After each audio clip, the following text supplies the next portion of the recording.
Бұл референдумда, саяси реформаларда, жоғарыда айтып жатқан конституциялық сотымызда егемендіктің, елдіктің жемісі. Тәуелсіздігің болмаса, әлгінде айтылғандардың барлығын армандаудың өзі артық. Ал осы азаттықтың ақтаңын аңсап өткен талай тұлғаның, ұлт жанашырларының сүйегі сай-салада қалып кетті. Бас көтергендері сотталды, датталды, атылды, асылды. Туған топыраққа сүйек емес, күлі ғана жеткен жалғыз зиялымыз Смағұл Сәдуақасов қана екен. Ал тәуелсіздіктің таң атқанын көзімен көру бақты бұйырған зиялылардың бірі Қайым Мұхамедханов. Қазір аузымыздан Абайды тастамаймыз. Оның әңгімелерінен мысал, өлеңдерінен ғибрат келтіреміз. Бірақ сол туындының қандай қанмен, қандай қиындықпен бізге жеткенін білесіз бе?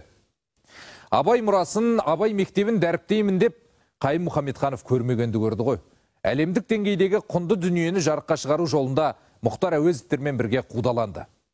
25 жылға сотталып, карлаг азабын тартып жүргенде оған Абайды датта, Әуезовті жаманда, ленинизм мен марксизмді мақта, сонда ғана түрмеден шығасың деген екен. Бірақ Мұхамедханов ондай арсыз бостандықтан көрі темір тордың тозағын құп көрген адам. Алда саяси қуғын сүргін құрбандарын еске алу күні келе жатыр. Сюжет көріңіздер. Бұл Астанадағы Қайым Мұхамедханов көшесі. Сол жағалаудағы кейіннен ашылған жап-жаңа көшелердің бірі. Кез келген көлік жүргізушісінен елордалықтан сұрасаңыз, бұл жерді жақсы біледі. Ал Қайым Мұхамедхановтың өзін қаншалықты таниды? Абай жолы романын білесіздер. 2 том 4 кітап. Біріншісі 1942 жылы жазылды. Одан кейінгілері 47, 52, 1956 жылы 4-ші кітап жарыққа шықты.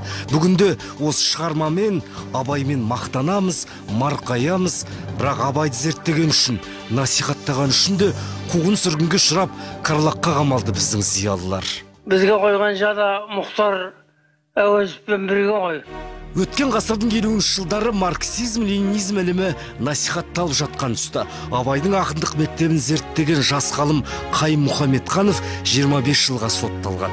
Мұхтарды жарға жығуды көздегендер алдымен оның шәкірті Қайымның жолына қақпан құрды. Түрменің ішке тәртіп мұздың деп алып барып, кәрсері бар соған жабады. 3 түрі бар екен, соның 2-ін өтті. Ыстық кәрсер дейді. Енді адам өліп кетуі мүмкін сонда, жүрегі жаман адам.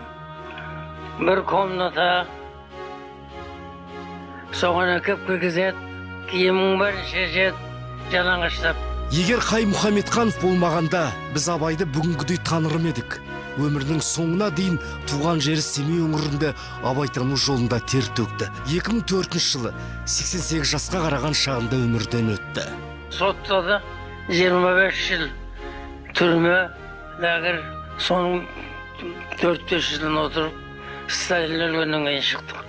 Мұхтар Әуезов Абай жолын жазар кезде 40-шы жылдар 38 жылдың соңында Қайымды өз оқушысы ретінде Семейге жұмсап, тіпті қай жерде зираттар, шәкәрімге қатысты, бәріне қатысты зираттарға қатысты, және Абайдың ұрпақтарына қатысты бүкіл мағлұматты архив деректер негізінде жинап берген, Абай жолына роман жазылып жатқан сол деректерді жинап отырған бірегей ғалым Мұхтар Әуезовтың шәкірті Қайым Мұхамедхан болды.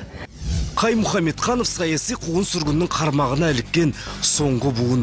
Карлаг лагеріндегі азаптан аман оралған арысымыз, оралмағаны қанша. Тіпті сүйегінің қайда қалғанын білмейміз.